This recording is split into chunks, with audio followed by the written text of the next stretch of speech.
Hello दोस्तों, यदि आप राजस्थान के किसी भी गवर्नमेंट कॉलेज के लिए अपना एडमिशन के लिए फॉर्म फिल करते हैं और यदि आपकी मेरिट लिस्ट जारी होती है और आपका मेरिट लिस्ट में नाम आ जाता है, आपका कॉलेज में नंबर आ जाता है, तो आपको डॉक्यूमेंट वेरिफिकेशन है वो करवाना होता है। तो डॉक्यूमेंट वेरिफिकेशन के समय अपने साथ कौन से डॉक्यूमेंट है वो आपको कॉलेज में लेकर जाना होगा। जानने के लिए इस वीडियो में बने रहिए।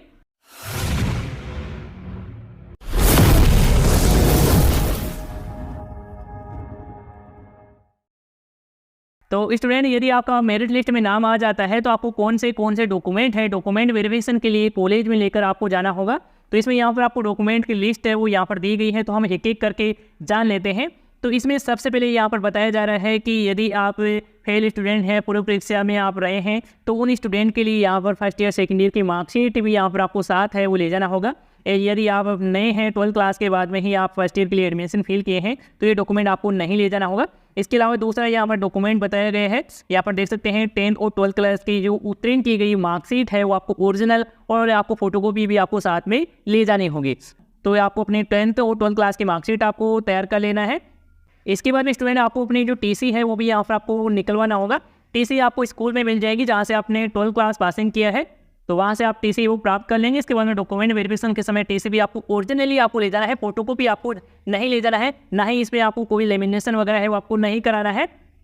इसके बाद में आपको सीसी भी है और टीसी के साथ ही दे दिया जाता है। स्कूल में आप जब टीसी लेने जाएंगे तो वहाँ से ही चरित्र प्रमाण पत्र भी आपको दे दिया जाएगा, यानी कि सीसी भी आपको मिल जाएगा, तो उसको भी आपको साथ में ले जाना होगा। इसके अलावा स्टूडेंट, यदि आप SC ST या OBC MBC कैटेगरी से आप बिलोंग करते हैं तो आपको अपना जो कास्ट सर्टिफिकेट है, जाति प्रमाण पत्र भी आपको साथ ले जाना होगा, ओरिजिनल भी आपको साथ ले जाना है और इसके आपको एक फोटोकॉपी कराकर भी आपको साथ ले जाना है। इसके अलावा स्टूडेंट यहाँ पर देख सकते हैं कि यदि आपने एडमिशन फॉर्म भरते समय आपने बोनस टाइप है वो सिलेक्ट किया है, यानी कि आपने कोई स्पोर्ट्स सर्टिफिकेट है वो आपने अटैच किया है, तो आपने जो भी एडमिशन फॉर्म में जो भी सर्टिफिकेट अपलोड किया है, जो भी आपने सर्टिफिकेट चूज किया है, उस सर्टिफिकेट को आपको डॉक्यूमेंट वेरिफिकेशन के समय भी आपको साथ में ले जाना होगा। इसके अलावा यदि आपकी ये कैटेगरी कोई लागू होती है, यदि आप कोई दिव्यांग स्टूडेंट है या फिर अभिभावक के पति की मृत्यु या कोविड-19 की वजह से होने संबंधित कोई प्रमाण पत्र है, तो ये उन स्टूडेंट के लिए दिया गया है। यदि लागू होता है तो यहाँ पर आप साथ में ले जाएंगे, नहीं लागू होता है तो इसे यहाँ पे छोड़ देंगे। इसके अलावा यहाँ पर कश्मीरी यहाँ पर विस्थापन प्रमाण पत्र यदि लागू होता है तो आप अपने साथ ले जाएंगे, नहीं लागू होता है तो इसे भी आप छोड़ देंगे। इसके अलावा यहाँ पर आपको अभिभावक का रक्षाकर्मी होने का जो प्रमाण पत्र यदि आपके लागू होता है तो यह प्रमाण पत्र आप ले जाएंगे, नहीं लागू होता है तो इसे भी आप छोड़ देंगे। या फिर किसी स्टूडेंट का अभिभावक के कॉलेज शिक्षा या मूल राज्य कर्मचारी होने का जो प्रमाण पत्र यदि लागू होता है तो आप अपने साथ ले जा सकते हैं, नहीं लागू होता है तो ये भी आप छोड़ देंगे। इसके अलावा स्टूडेंट, यदि आपने 12th क्लास है वो पासिंग की है, इसके बाद में आपने गैप लिया है, इसके बाद में अब एडमिशन के लिए फॉर्म फिल कर रहे हैं, तो आपको एक गैप सर्टिफिकेट है, अंतराल सर्टिफिकेट भी आपको बनाना होगा। तो आप किस प्रकार से बना सकते हैं, इसकी जो वीडियो का जो लिंक है इसी वीडियो के नीचे डिस्क्रिप्शन पार्ट में आपको मिल जाएगा, वहाँ से आप वीडियो है वो देख सकते हैं। इसके अलावा स्टूडेंट, यदि आप SC ST की कैटेगरी के अलावा अदर किसी कैटेगरी के स्टूडेंट है और आपके आय प्रमाण पत्र लागू होता है, इनकम प्रमाण पत्र लागू होता है, तो आपको इनकम प्रमाण पत्र है वो आपको बना लेना है। इनकम प्रमाण पत्र का जो फॉर्मेट है वो किस प्रकार से डाउनलोड करना है, उस वीडियो का भी लिंक है इसी वीडियो नीचे डिस्क्रिप्शन पार्ट में आपको मिल जाएगा, चाहे तो आप उस वीडियो को देख सकते हैं यदि आप इनकम सर्टिफिकेट आप बनाना चाहते हैं। इसके अलावा स्टूडेंट, यदि आप BPL कैटेगरी से बिलोंग करते हैं तो आपको अपना जो BPL सर्टिफिकेट है, जो भी आपका राशन कार्ड है, वो भी आपको इसमें आपको अपने डॉक्यूमेंट वेरिफिकेशन के समय अटैच करना होगा। इसके अलावा यदि आपके कोई और सर्टिफिकेट है, प्रमाण पत्र लागू होता है, तो वो भी यहाँ पर आप ले जा सकते हैं। तो ये सभी डॉक्यूमेंट है वो आपको ले जाना होगा। फिर से मैं आपको डॉक्यूमेंट है वो एक एक करके बता देता हूँ। अपनी 10th और 12th क्लास की मार्कशीट है, ओरिजिनल और फोटोकॉपी है वो आपको साथ में ले जानी है, और आपको जो TC है, CC है, यानी कि मूल स्थानांतरण प्रमाण पत्र है या फिर चरित्र प्रमाण पत्र है वो भी आपको साथ में ले जाना है।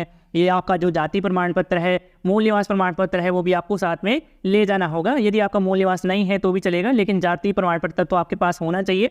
इसके अलावा आपने जो भी एडमिशन के लिए फॉर्म फिल किया है उस फॉर्म का जो फाइनल जो प्रिंट आउट है वो भी आपको साथ में अटैच करना है, और आपका जो मेरिट लिस्ट में नाम आ जाता है, जो भी आपका बधाई पत्र है वो जारी किया जाता है ऑफिशियल वेबसाइट पर, उसको भी आपको डाउनलोड करके आपको अपने साथ है वो आपको ले जाना होगा।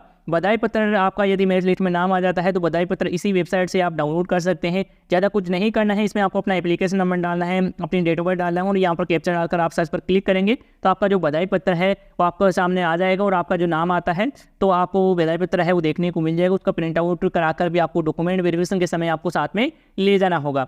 इसके अलावा यदि आप डॉक्यूमेंट वेरिफिकेशन जानना चाहते हैं कि कब क्या आपका डॉक्यूमेंट वेरिफिकेशन है वो किया जाएगा, आपकी मेरिट लिस्ट है वो कब जारी की जाएगी, तो जानने के लिए उस वीडियो का जो लिंक है इसी वीडियो के नीचे डिस्क्रिप्शन पार्ट में आपको मिल जाएगा।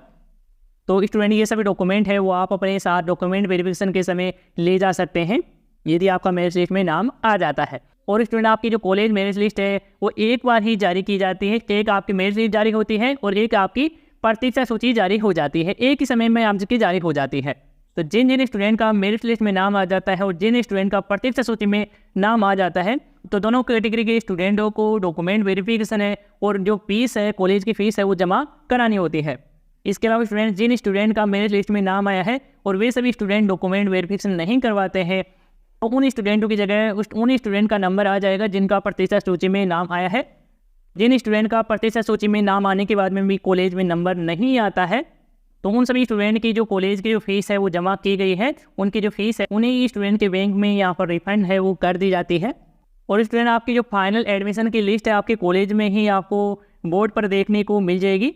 तो वहाँ से कॉलेज में जाकर आप चेक कर सकते हैं। यदि आपका फाइनल एडमिशन हो जाता है तो उस लिस्ट में आपका नाम आ जाएगा और आप कॉलेज की ऑफिशियल वेबसाइट पर भी जाकर वो देख सकते हैं। यह किस प्रकार से चेक करेंगे, जब आपकी जो मेरिट लिस्ट आ जाएगी उसके बाद में आपको वीडियो है इसी चैनल पर देखने को मिल जाएगा। यदि आप इस चैनल को सब्सक्राइब नहीं किए हैं तो आप इस चैनल को सब्सक्राइब करके नोटिफिकेशन बेल आप जरूर दबा लीजिएगा। तो इस वीडियो में अभी के लिए इतना ही। और यदि आपको इसी से रिलेटेड कोई सवाल है, सुझाव है तो आप हमें कमेंट बॉक्स में आप बता सकते हैं। धन्यवाद दोस्तों।